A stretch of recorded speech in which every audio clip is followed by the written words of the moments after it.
I hate rugby league.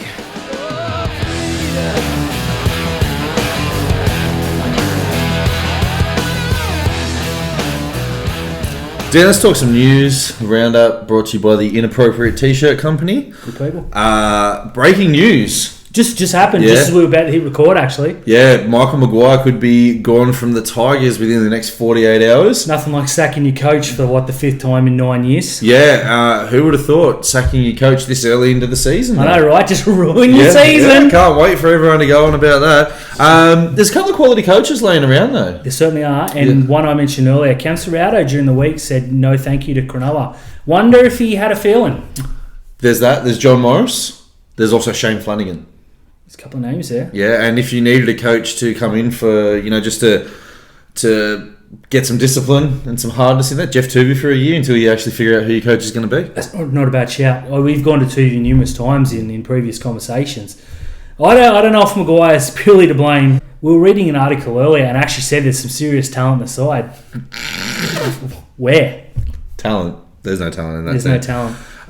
There's apparently a cap on the payment for him, though, so it's not going to be much of a payout. It's not going to affect him all that much, but still 5 coaches in 5 years. 5 coaches in 9 years. That's pretty terrible, but the fact that the Tigers put that in the contract makes me think this isn't exactly a spur of the moment. How do you put that in the contract? Yeah, we're going to re-sign you, but if we're going to sack you... There's a limited payout. Yeah. Doesn't exactly scream confidence. Look, I don't think the coaching's the worst issue there. I think they've signed a lot of players that borderline don't care, and I think James Roberts showed that today. Speaking of contracts, Toby Rudolph is subject of a contract from the Canterbury Bulldogs and the Cronulla Sharks. Now, it's understanding that the Bulldogs have made a bigger offer than the Sharks. We don't know if the Sharks are going to budge it at the moment. But we could be interviewing the Bulldogs play next year, Dan. How do you feel about that? That'd be terrible, to be honest. It's come out today that Fitzgibbon has made Toby Rudolph's a priority. He's re-signing. Look, you can't blame the bloke. He's in what his second year. He's in his mid-20s now. Yeah. I wouldn't begrudge him for taking the money, but please don't go. Yeah, and he did say that he made his debut late and he doesn't have that rugby league money behind him, but... We'll pay you. Yeah, come on, just stay. Just do it. Just for us. We'll send you a T-shirt. Yeah, yellow's one. Ryan Girlder's comment about Latrell Mitchell. It's ridiculous. Yeah, now, for anyone who missed it, Ryan Girlder was on Triple M saying that the 4-week suspension for Latrell Mitchell is over the top and we need a review of the judiciary system because we've just rubbed a superstar out of the game for 4 weeks. Latrell Mitchell rubbed himself out. He did. He threw an errant elbow, whether it was on purpose or not, I don't care. It contacted high and he's got to do the time. It doesn't matter if it's a rookie making his debut, obviously, or if it's the best player in the game. It's just one rule for all. The other thing as well is Latrell had carryover points. So it's not as if he's an angel. No, it's not a first time. Ridiculous. It's funny, though, because everyone's going to say, Victor Radley got off and this and that. I've always said that you've got to treat each incident as it is. But you look over the weekend, there are 3 incidents that were exactly the same. 2 sat down and 1 didn't. It's going to come up. Yeah, we'll talk about that later on in the show. Henry Perinara has retired. Now, as indifferent as I am on Henry Perinara as a referee, the reasons why he retired are pretty sad. It's a shame. I'm glad to hear him that he's staying in the video box. Yeah. He doesn't need to be as active. Yeah, I mean, he makes all the correct decisions in the video box, but when he gets on the field, he's dreadful. Different. Look, I always thought his future was in the box. Yeah. I have to laugh though. People were saying that he's going to mentor all the new referees coming through, and then the first comment was like, "Imagine getting mentored by him." You know what, Henry, we're going to miss your broken finger, but we're glad that you're former Shark. We're glad that your health has come first, and look, give us a try or two. That'll help. Matt Burton is the talking point again in this war between the Panthers and the Bulldogs. I'm so sick of this. Brian Fletcher has come out and said if the Bulldogs really care about the health and well-being of Matt Burton, they'll let him backflip on his contract. Oh my God. These comments are getting worse and worse every single week. The bloke wants to play first grade regularly. He wants to play in the halves. The Bulldogs... Mimirovski's not getting back in that team. Nor should he. No, Mimirovski's not getting... He was incredible. He was good, but he's got an X factor and you're not dropping Stephen Crichton. I think Burton will go to the Dogs and improve them exponentially next year. Yeah. They're not the Panthers, but who's to say they're not going to be in 3 or 4 years? Just stop with the nonsense, please. I mean, how good is this kid in the fact that he's a 6'3" halfback, 5'8", playing in the centres for the first time in his career, and he's killing it. He's the best centre in the game. He's fantastic, really good.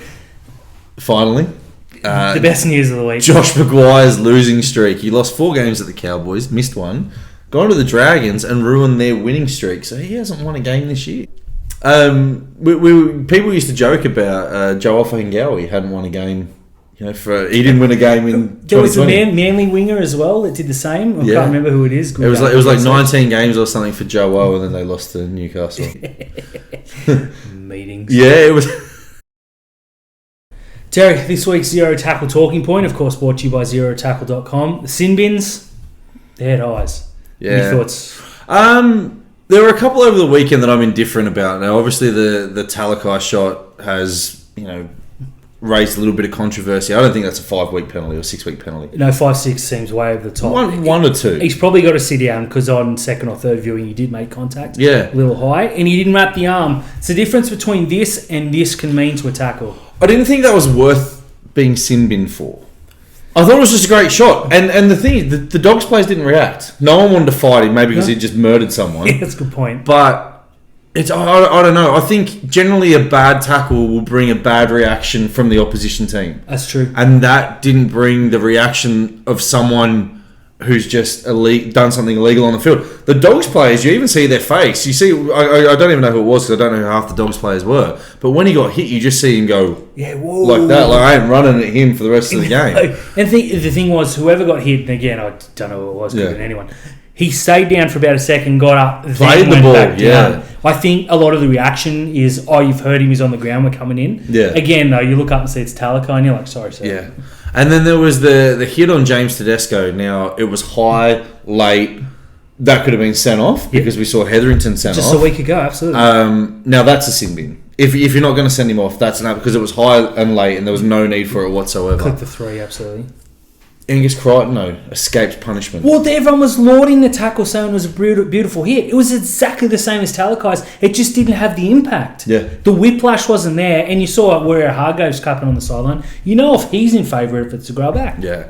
And then the one earlier in the Curran, my bloke. Yeah. Young Curran, superstar in the making, gets sin bin for nothing. I didn't think it was worthy of a sin bin, but it was definitely a penalty. It was a penalty, but it looked like a head clash. Again, the whiplash made it look worse than it was. The shoulder hit him. His shoulder definitely hit him, but how you can turn around and go, that's a sin bin. And I was listening to that on Triple M on the way over here, and they were saying that they're saying it's penalty, no way you can bin him for it, and they binned him, and everyone was going off. Yeah, so. It's the same on Fox. Let us know your thoughts. Drop some comments. Best comment of the week, as always, gets a prize pack. So we'll see some Rugby League Outlaws t-shirts floating around. Beautiful.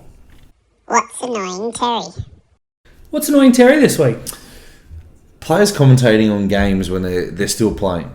And I'll give you the example of that. I was listening to Triple M today when I was dropping my daughter back off in Wollongong. Benji Marshall was commentating on the game, and they were asking him questions about what he thought about those rules, about the referees, about the players doing this, and it just made for awkward listening. And they do it on Channel 9 as well, and it just really annoys me. Not a lot you can say as a player in that situation. It's No, because they're liable for a fine. Spot on, they are. Yeah, that's what's annoying, Terry.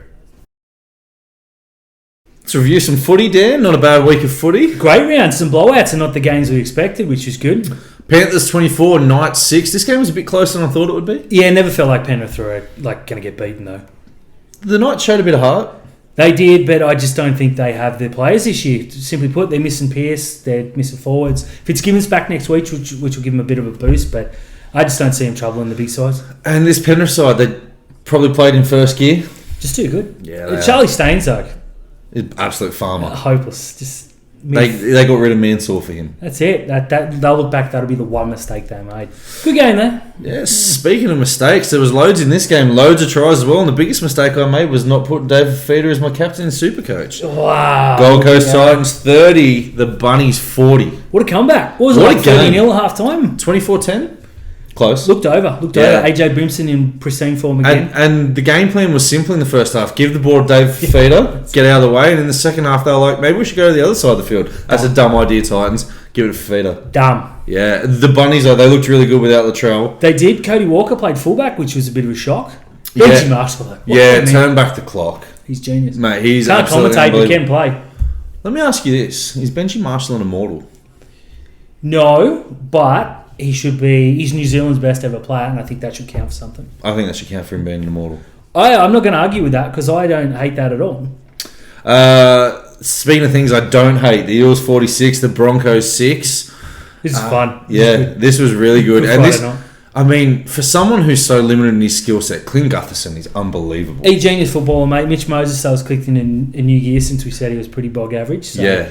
Thanks for watching, Mitch. And last week, people said that Semi Ravalawa was the best Fijian winger in the game, and Mikey Sebo just came out with that. He says no thank you. No, absolutely Makes about 100 line breaks, leaves people laying, scores like 1,000 tries. I'll tell you, he's back to really good form without being in try scoring form. Blake Ferguson. His meters are up. Yeah. He knows he needs a contract, and it would be ridiculous if he doesn't get one. And speaking of people who need a contract, Tom Opachik was picked up in like January, and he's now found himself in the first grade team for Parramatta. He and Niokore are some dangerous centres, and I wouldn't have picked either in the run-on side earlier in the year. Parramatta are a scary team. They are good. I'm feeling good about my top 4 selection. They got after that.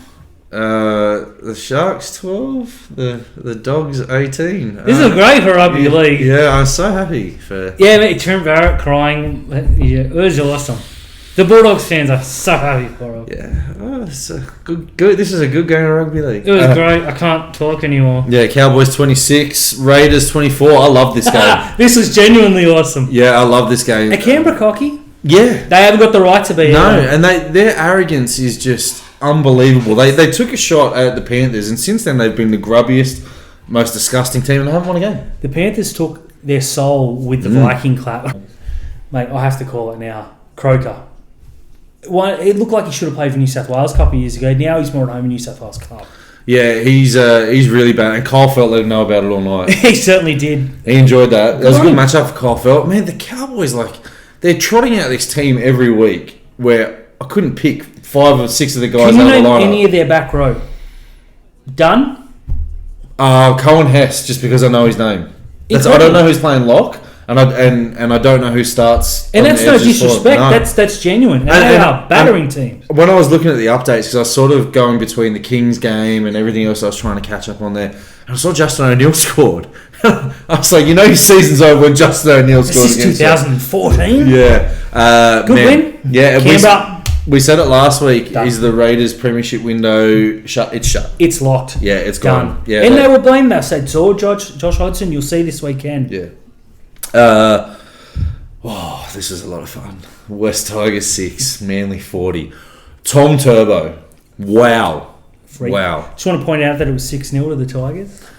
I just want to point out how good Daly Cherry Evans plays when Tom Turbo's there, because he's got someone else in that team he can trust. It's a different world. Yeah. We'll talk about it more later, but Tommy Turbo, he's just right up there. Because you see Cherry Evans in Origin, and when he plays for Australia as well, that he's got those players around him he can trust, and you see why he was at one point the best halfback in the competition. He's now number 2. He's a clear number 2. Oh, yeah, absolutely.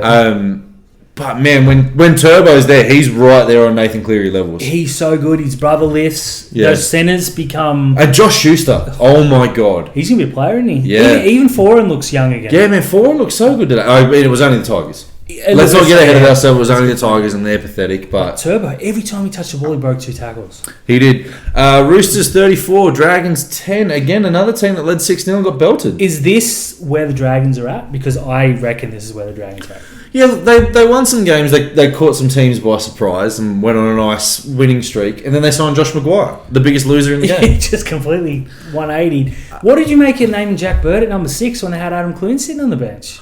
I think you have to have a look at how physical and how much this game means to him. And Adam Clune's a small guy and missed a lot of tackles last week against the Warriors. And no disrespect to the Warriors, but that Roosters team is so much better. The forwards are so much fiercer and faster. I think they just thought if they can get through the opening 20 minutes, they'll be all right. And they did get through the opening 20. And Jack Bird looked really good. He did look really good. More ball. He looked so good. But yeah, the Dragons are very limited. They are limited. They're punching above themselves at the moment. You're going to see them start coming down the ladder now. I feel they're right about here.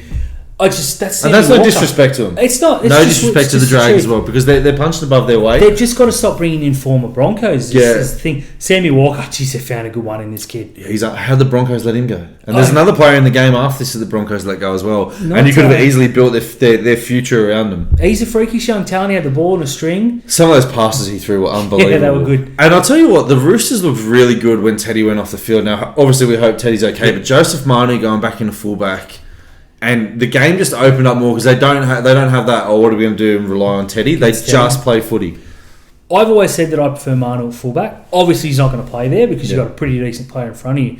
There's a contract. He's off contract at the end of the year. There's a big $1 million contract at fullback somewhere. I think he takes it. I think he becomes a genuine superstar of the game. And the final game of the round, Dan, the Storm 42, the Warriors 20. I don't mean to laugh. This is just such a flogging. Yeah, the Warriors tried hard. They did. Again, this is where they're at, though. To score 20 points against the Storms don't mean feat, but it's the 40 that you concede. It is, and you get the feeling that it was over early. Look, this Melbourne Storm team are freaky good. Nico Hines looked really good. Pappenhausen missed this game, and it's possibly the next. They don't lose much with Hines there. No, and Jerome Hughes, he tore your Supercoach team to pieces. Absolutely tore my Supercoach team. Look, it was fun to watch. I was literally just thinking, and I think I made the comment to Matt on the hill, but Jerome Hughes, we're talking about the Melbourne game next week, and Cronulla are playing them and how bad it's going to be. And we were like, Jerome Hughes hasn't had a good game this year. It's probably going to be against us. It was against the Warriors. Thank God. It's done. Yeah, hopefully that's his quota. We don't need it. But a good weekend of footy. Very enjoyable. Not bad. Congratulations, Bulldogs. Yeah, good for Rugby League. Dan, it's that time of the week. It's the Top Sport preview and tips. We, again, smashed it last week. Absolutely. You would have made heaps of cash. Friends a heap of money. Yeah. We're going to mix it up a bit this week, do a few exotics. We are. I was getting a bit confident. It's getting a bit easy. Our bank balance is just incredible at the moment, so jump on. No one checked, by the way. Raiders and Rabbits. What are we going here? Feeling a Bunnies victory. Yeah, 1-12? Yes, it'll be closer than it should be. Yeah, 1-12 into AJ anytime try scorer. I like it a lot. Yeah, I like it a lot. He'll be on the wing now. They've shown their hand. Yeah, things I don't like a lot. Storm versus Sharks. Can we skip this? I'm going to go the Storm 13 plus at halftime into Josh Adokar, 2 or more tries. Yeah, I don't. That's probably paying $1.07. We have no speed out right, so if you're going to get on responsibly, but I think an Adokar. Put it all on there. Broncos versus Titans. I believe in the Kevolution. And I believe that they're going to come out firing and only lose by 20. Big call. I like it. Titans 13 plus into David Fafita anytime try scorer. I'm feeling that a lot. Yeah. He destroyed him a couple of weeks ago, and I can't see I can't wait. Who do you put on him? You got to park a literal concrete truck to stop that guy. He'd run through it anyway. Or that bloke from Manly, he stopped him. Panthers and Manly, speaking of, I think this is going to be a great game, almost game of the round. Yeah, well, it depends if Turbo is there or not. If he's not, he'll be there. This is by 50. He'll be there. I'm going Panthers 1-12 because it's at Penrith. It was at that hole out at Brookvale. Mm-hmm. It's a different story for them, but Panthers 1-12. Both fullbacks to score a try would be juicy. I love this. Dylan Edwards look really, really good on return. Mm-hmm. He can only be better for the week. And it's Turbo. Yeah, well, he's going to score one every week. You don't need to worry about that. But I'm feeling Edwards. This will be fun, and I bet you Cleary scores between the 75th and 80th minute with the game gone, as he does every week. Dogs versus Eels. The Dogs have got that spirit and hunger, but the Eels are going to be too good. 13 plus. Yeah, class. Too much class. And both the Eels wingers to score tries. I love it. Absolutely love it. I love it. Knights versus Roosters. It's up there in Newcastle, so that obviously gives an advantage to them. 14th men. But I'm going the Roosters 1-12. Again, the class, the difference in class between the difference in the halves class is quite dramatic. Both Morris brothers to score a try for me as well. But if you want to get even cheekier, throw in Satili Tupanoa anytime. Tupanoa running wide. I can't see anyone stopping him. Warriors and Cowboys, Dan. Could be the game of the round. Could be the worst game of the round. Depends which team turns up. Two teams where you don't know who the players are. You've never heard of them, and they're just fighting for each other. Just kaboom. Yeah, I'm going for the Cowboys to continue their good form. Yep. 1-12, and our good friend Valentine Holmes to score at any time. Big fan of Valentine Holmes. Loved how he left the club. Yeah, he's in good form at the moment. Val. Great form. And the final game of the round really hurts. It's the Dragons versus the Tigers, and I feel that Josh Maguire is going to break his losing streak. Not looking forward to this one. Come on, Tigers, you owe us. Not only do I feel that he's going to break his losing streak, I feel the Dragons are going to win 1-12, and Maguire's going to get an 8-5. He's going to score and get up and say, Rugby League Outlaws. Rugby league, baby. That'd be alright, actually. Yeah. Hey guys, thanks for tuning in to another episode of Rugby League Outlaws, brought to you by Top Sport, the Inappropriate T-shirt company, zerotackle.com, leagueunlimited.com, and of course our friends at Punctured Media. Don't forget to like and subscribe on YouTube, all the social media channels. Trash us in the comments. Best comment always gets a prize back. And as always, meetings, baby!